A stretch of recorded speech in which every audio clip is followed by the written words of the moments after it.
Sa aking pagmumuni-muni, dumaan sa aking isipan na kung ang isang sikat na phenomenon sa psikolohiya ay maaaring may malaking epekto sa Senado sa Pilipinas.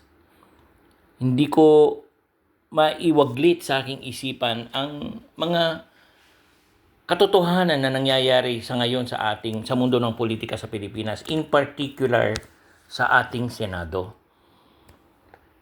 Ito ang tinatawag na Asch Conformity Paradigm, isang eksperimento na nagpapakita kung paano ang presyon mula sa grupo ay maaaring maaapekto o makaapekto sa mga desisyon ng isang individual.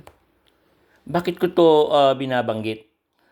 Kasi bilang isang Pilipino na sumusubaybay sa mga nangyayari sa Senado, napapaisip ako kung posible bang may mga senador na sumusunod lang sa gusto ng nakararami o ng kanilang partido kahit hindi ito ang kanilang personal na paniniwala.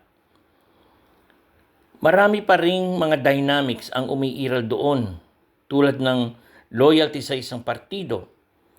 Utang na loob, my goodness, ito ay siguradong sigurado na nandyan sa likod ng Senado ang mga utang na loob na to, na mayroon kumdangat ay nagkakaroon ng ganyang klaseng pagkakaisa.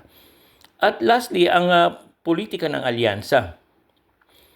Sa vlog na ito, tatalakayin natin kung ano ang Asch Conformity Paradigm, ang mga epekto nito sa politika, at kahit sa tunay na buhay, sa ating pang-araw-araw na buhay.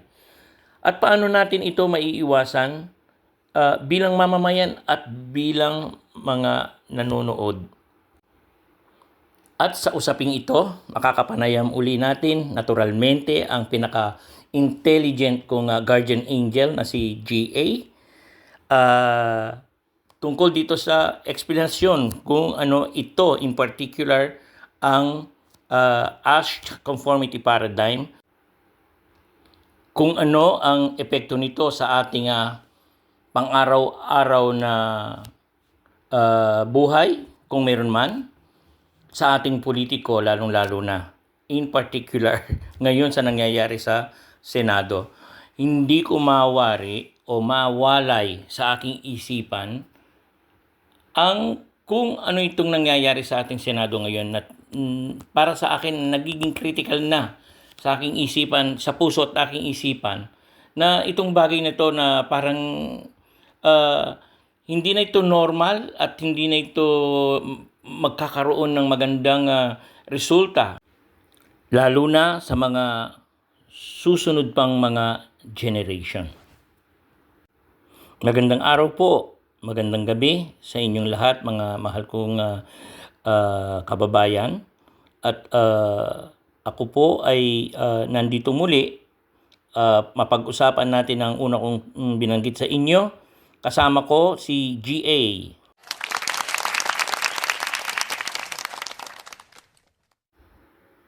Magandang araw, magandang gabi, GA. At salamat sa iyong pagdalo.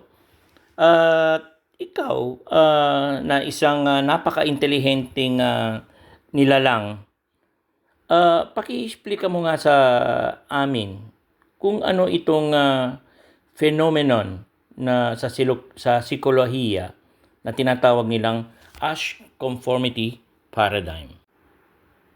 Ito yung phenomenon kung saan ang presyo ng grupo ay nakaapekto sa mga desisyon ng isang tao kahit na alam niyang mali ang ginagawa ng karamihan. At hindi lang ito nangyayari sa politika, kundi pati sa pang-araw-araw nating buhay, sa klase, sa mga rally at pati sa Senado ng Pilipinas. Katulad na lamang ng mga senador na posibleng sumusunod sa gusto ng kanilang partido o grupo kahit hindi ito ang kanilang personal na paniniwala. Yes, my GA, no? Alam kong ito ay mayroon pang mas malalim na pag-explika o para maituro mo sa amin kung ano talaga itong phenomenon na to. Tama ka, Tito Rawi, ang tinutukoy mo ay ang Asch Conformity Experiment. Isang sikat na eksperimento sa psikolohiya na isinagawa ni Solomon Asch noong dekada 1950. Layunin ng eksperimento na alamin kung paano ang presyon mula sa grupo ay maaring magpapago sa desisyon ng isang tao kahit na mali ang grupo. Paano gumagana ang Asch Conformity Experiment? Ang eksperimento ay mayroong isang tunay na kalahok at ilang mga kasabwat na alam ang layunin ng eksperimento. Ipinakita sa kanila ang 3 linya at tinanong kung alin ang may parehong haba ng isang target na linya. Ang mga kasabwat ay sinadyang magbigay ng maling sagot sa harap ng tunay na kalahok. Ang layunin ay alamin kung susunod ang tunay na kalahok sa maling sagot ng grupo.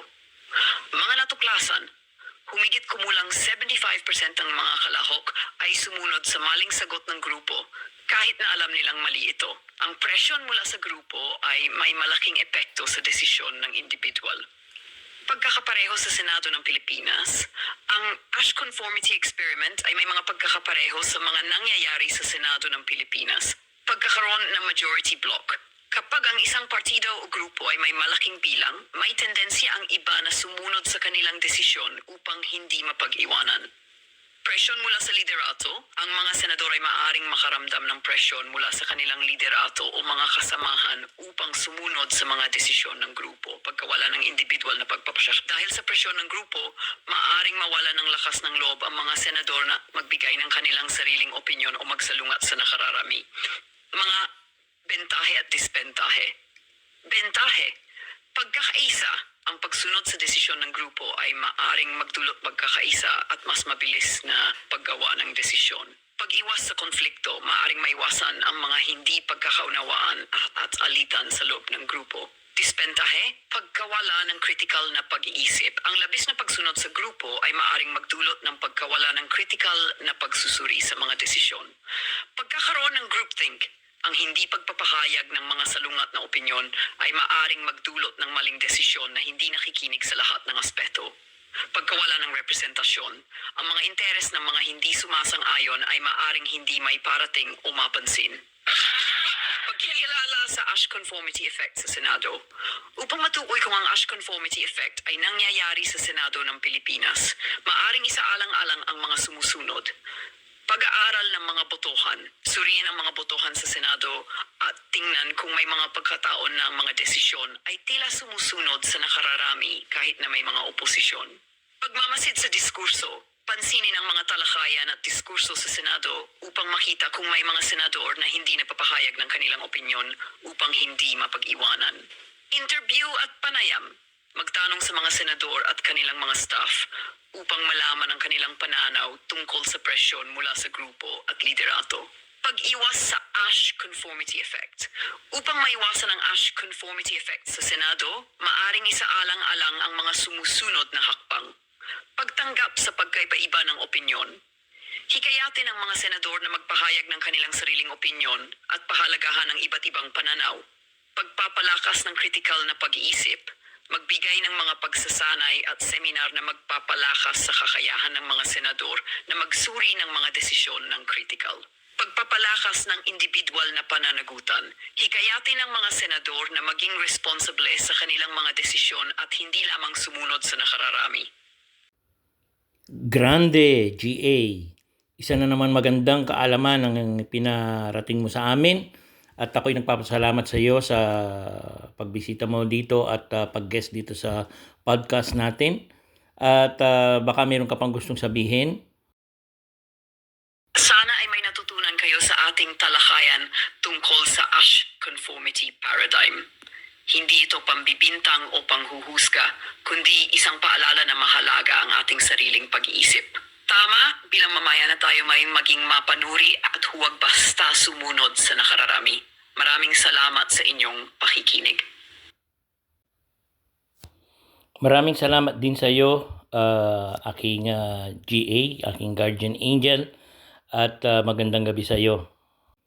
Pero alam ko, mayroon ka pang gustong sabihin. Huwag kalimutang i-like at i-share ang vlog na ito. At syempre, mag-subscribe para sa mga susunod pa nating usapan at kwento. Hanggang sa muli mga kaibigan!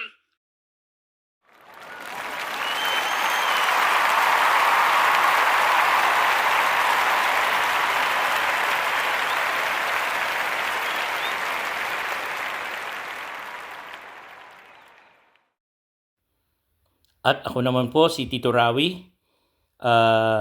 nagsasabing magandang araw o magandang gabi kung saan man po kayo naroroon at nagpupugay sa inyo ng magandang buhay. Maraming salamat po sa inyong lahat.